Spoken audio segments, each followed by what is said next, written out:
Hello all CA foundation students. हम business economics के module के क्वेश्चंस कर रहे थे और चैप्टर 9 की यूनिट 1 कर चुके थे। कंटिन्यू करते हैं चैप्टर 9 यूनिट नंबर 2 के मॉड्यूल के क्वेश्चंस के साथ। First question is a specific tariff is. Specific tariff याद है ना किसे कहते हैं? स्पेसिफिक टैरिफ मतलब ऐसा टैरिफ जो अमाउंट पे नहीं लगाया जाता, पर unit of the quantity. Quantity जितना है उसकी पर यूनिट क्वांटिटी पर अप्लाई किया जाता है irrespective of the amount of the good imported. तो a tax on the set of specified imported good, nahi, an import tax that is common to all goods imported during a given period of time, ये भी इसका सही meaning नहीं है। Third वाला option है special specified function of economic value of an imported good, नहीं, value पे नहीं लगता है ये। A tax on imports defined as an amount of currency per unit of that good, उसकी क्वांटिटी पे अप्लाई किया जाता है, पर यूनिट पर अप्लाई किया जाता है, इसलिए most appropriate option is option D. Question number 2 है a tariff on imports is beneficial to domestic producers of the imported good because. अगर हम इंपोर्ट पे टैरिफ लगाते हैं तो क्या बेनिफिट को पहुंचेगा डोमेस्टिक प्रोड्यूसर को? ठीक है, domestic producer of the imported good, जो भी इंपोर्ट कर रहे थे वो अगर डोमेस्टिकली प्रोड्यूस होता है तो डेफिनेटली उस पर्टिकुलर गुड का डिमांड बढ़ेगा, क्योंकि इंपोर्ट टैरिफ अगर लगता है तो ऑटोमेटिकली इंपोर्टेड गुड का प्राइस भी बढ़ जाता है। तो डोमेस्टिक प्रोड्यूसर्स को फायदा होता है, उनके गुड ज्यादा बिक पाते हैं in the market. They get a point of they get a part of the tariff revenue, नहीं ये तो बिल्कुल गलत है, उनको परसेंटेज नहीं मिलता है टैरिफ रेवेन्यू का। B, it raises the price for which they can sell their product in the domestic market. B looks correct, इसकी वजह से प्राइस बढ़ जाएगी इंपोर्टेड गुड की, और इस वजह से ये भी डोमेस्टिक प्रोड्यूसर्स भी अपना प्रोडक्ट ज्यादा प्राइस पे बेच पाएंगे। It determines the quantity that can be imported to the country. Quantity कितना इंपोर्ट हो पाएगा वो जनरली कोटा बैरियर से डिसाइड होता है। It reduces producer surplus making them more efficient. Producer का सरप्लस कम नहीं करते ये लोग, टैरिफ जनरली हमारे डोमेस्टिक प्रोड्यूसर्स का सरप्लस बढ़ाता है। ओके, तो correct option is option D.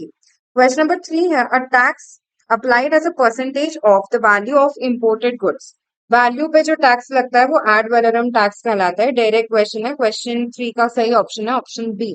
Question number 4, escalated tariff किसको बोलते हैं? एस्केलेटेड टैरिफ मतलब ज्यादा टैरिफ लगेगा मैन्युफैक्चर्ड गुड पे, और अगर आप उसी गुड का रॉ मटेरियल इंपोर्ट करोगे बाहर से तो उस पे कम टैरिफ लगेगा।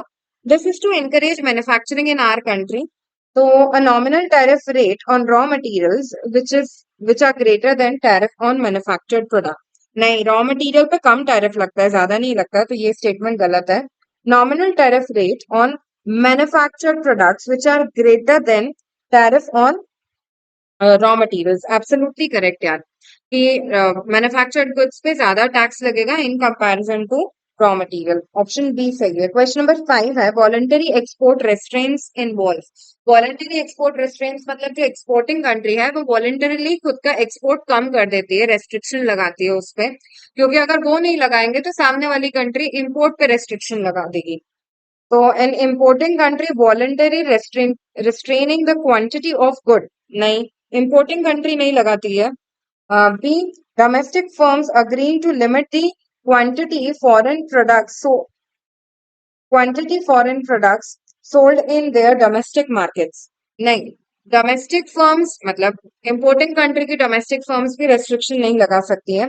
एक्सपोर्टिंग कंट्री वॉलंटरीली खुद से ही रिस्ट्रेन कर रही है quantity of goods that can B exported out of the country during a specified period of time. बेटा ये एक्सपोर्टिंग कंट्री खुद पे रेस्ट्रिक्शन लगा के बैठी हुई है, तो that is the correct option is option C. Question number 6 है एंटी डंपिंग ड्यूटीज किसे कहते हैं? Anti-dumping duties are additional import duties so as to offset the effects of exporting firms' unfair charging of prices in the foreign market which are lower than production cost। Absolutely correct यार। Anti dumping duty कब लगाते हैं? जब कोई बाहर की firm domestic country में आके इतने सस्ते में गुड्स बेच रही है जो कॉस्ट भी कवर नहीं कर पा रहे हैं उनकी। ठीक है, बी देके रखा है additional import duties so as to offset the effect of exporting firms increase competitiveness due to subsidies by government. Government अगर सब्सिडी दे रही है उसकी वजह से वो अ, मतलब जो भी फर्म एक्सपोर्ट कर रही है, एक्सपोर्टिंग फर्म जो है, वो दूसरी कंट्रीज में उनकी गवर्नमेंट की सब्सिडी की वजह से काफी सस्ते में बेच पा रहे हैं। ये काउंटर वेलिंग ड्यूटी का पार्ट होगा, नॉट एंटी डंपिंग ड्यूटी। तो बी ऑप्शन तो गलत है। सी है additional import duties so as to offset the effect of exporting firms unfair charging of lower prices in the foreign market। Absolutely correct यार, ज्यादा से ज्यादा कम प्राइसेस रख रहे हो आप फॉरेन मार्केट्स में, तो वो एंटी डंपिंग ड्यूटी के तहत ही आता है। Correct option would be A and C both, option D. Question number 7, countervailing duty is, countervailing duty a tariff that aims to offset artificially low prices charged by the exporters who enjoy export subsidies and tax concessions in their country। पहला option बिल्कुल सही है। जब बहुत ज्यादा कम prices पे कोई exporting country आपकी कंट्री में बेच पा रही है, वो इसीलिए क्योंकि उनको उनकी कंट्री में एक्सपोर्ट सब्सिडीज मिल रही है, तो वो काउंटर वेलिंग ड्यूटी हम मतलब एज इम्पोर्टिंग कंट्री हम लगा सकते हैं। B, it is charged by importing countries to ensure fair and market oriented pricing of imported products. Absolutely correct. अगर हमारी कंट्री एक इम्पोर्टिंग कंट्री है तो हमारी कंट्री इसे लगा सकती है, काउंटर वेलिंग ड्यूटी लगा सकती है, ताकि फेयर प्राइसेस पे गुड्स बिके हमारे मार्केट में और डोमेस्टिक प्रोड्यूसर्स को नुकसान ना हो। It's charge by importing countries to protect domestic industries and firms from the unfair price advantage arising from subsidies. तीनों ही स्टेटमेंट एब्सोल्युटली करेक्ट है, इसलिए correct option is D, all of the above. Question number 8 है, which of the following is an outcome of tariff. इनमें से कौन सा tariff का आउटकम होगा? पहला देखे रखा है, creates obstacles to trade and increases the volume of import and export. बेटा इंपोर्ट एक्सपोर्ट का वॉल्यूम बढ़ता नहीं है, कम हो जाता है टैरिफ की वजह से, तो ये ऑप्शन तो गलत है। बी है, domestic consumers enjoy consumer surplus because consumer must now pay only a lower price for the good. Tariff का मतलब ये नहीं होगा कि कंज्यूमर्स अब कम प्राइसेस ही पे करेंगे उस पर्टिकुलर गुड के लिए, ठीक है। तो ये तो गलत है। अगेन टैरिफ की वजह से प्राइसेस बढ़ती हैं, कम नहीं होती हैं। सी है, discourage domestic consumers from consuming imported foreign goods and encourage consumption of domestically produced import substitutes. Absolutely correct यार। टैरिफ हम इसलिए लगाते हैं इंपोर्टेड गुड्स पे ताकि इंपोर्टेड गुड्स कंपैरेटिवली महंगे हो जाएं और हमारे कंज्यूमर्स इंपोर्टेड गुड्स कम यूज करें, और डोमेस्टिकली जो प्रोड्यूसर्स उसी के सब्स्टिट्यूट्स बना रहे हैं वो कंपैरेटिवली सस्ते रहें और लोग वो कंज्यूम करें। तो सी ऑप्शन बिल्कुल सही है। क्वेश्चन नंबर 9 है, SBS measures and TBTs are. SBS मतलब सैनिटरी एंड फाइटोसैनिटरी मेजर्स और टेक्निकल बैरियर्स टू ट्रेड जो थे वो नॉन टैरिफ बैरियर्स में हमने पढ़े थे। These are permissible under WTO to protect the interest of countries. ये ऑप्शन तो बिल्कुल सही है। बी है, may result in loss of competitive advantage of developing countries।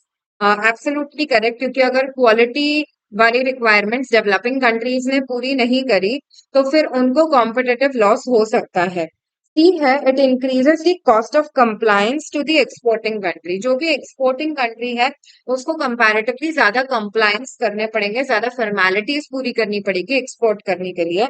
तो तीनों ही स्टेटमेंट्स बिल्कुल सही है, that is why correct option is option D. Question number 10 है, which of the following is not a non tariff barrier. इनमें से कौन सा नॉन टैरिफ बैरियर नहीं है? ठीक है, कॉम्प्लेक्स डॉक्यूमेंटेशन रिक्वायरमेंट्स, बेटा ये तो प्रोसीजरल रिक्वायरमेंट है, तो ये नॉन टैरिफ बैरियर ही है। Import quotas on specific good, quota restriction मतलब क्वांटिटी पे रेस्ट्रिक्शन लगाया है एंड इसलिए ये नॉन टैरिफ बैरियर है। ये है काउंटर वेलिंग ड्यूटीज, बेटा काउंटर वेलिंग ड्यूटी लगी है तो ये it's not a non tariff barrier, it's a tariff barrier, tax लगाया है ना आपने, that is why C option is correct. Question number 11 है, under tariff rate quotas, TRQs पता है ना? टीआरक्यूज में ऐसा होता था एक स्पेसिफिक क्वांटिटी तक आपको कंपैरेटिवली कम टैरिफ लगाएंगे, बट उससे ज्यादा आपने क्वांटिटी इंपोर्ट करी है तो ज्यादा टैरिफ इम्पोज किया जाएगा बाय द इंपोर्टिंग कंट्री, ठीक है। तो एक लिमिट तक, एक पर्टिकुलर क्वांटिटी तक कम टैरिफ, और उससे ज्यादा अगर क्वांटिटी इंपोर्ट करेंगे हम तो ज्यादा टैरिफ लगेगा। तो ऑप्शंस हैं, consumers promise to impose tariff on imports from members other than those who are part of the preferential trade agreement, नहीं, ये तो टीआरक्यूज का मतलब ही नहीं है। A country permits an import of limited quantity at low rate of duty but objects an access but subjects an access amount to a much higher rate. बेटा B बिल्कुल सही है। एक स्पेसिफिक क्वांटिटी तक कम ड्यूटी लगेगी और एक specific quantity से ज्यादा इंपोर्ट हुआ है तो ज्यादा ड्यूटी लगेगी। Lower tariff is charged from a country from goods exported, sorry, from goods imported from a country which is given preferential treatment। नहीं, ये भी TRQ नहीं है। सही ऑप्शन है ऑप्शन बी। क्वेश्चन नंबर 12 है, non tariff barriers NTBs include all of the following except. Non tariff barrier में क्या नहीं आएगा? ठीक है, इंपोर्ट कोटा तो नॉन टैरिफ बैरियर ही है।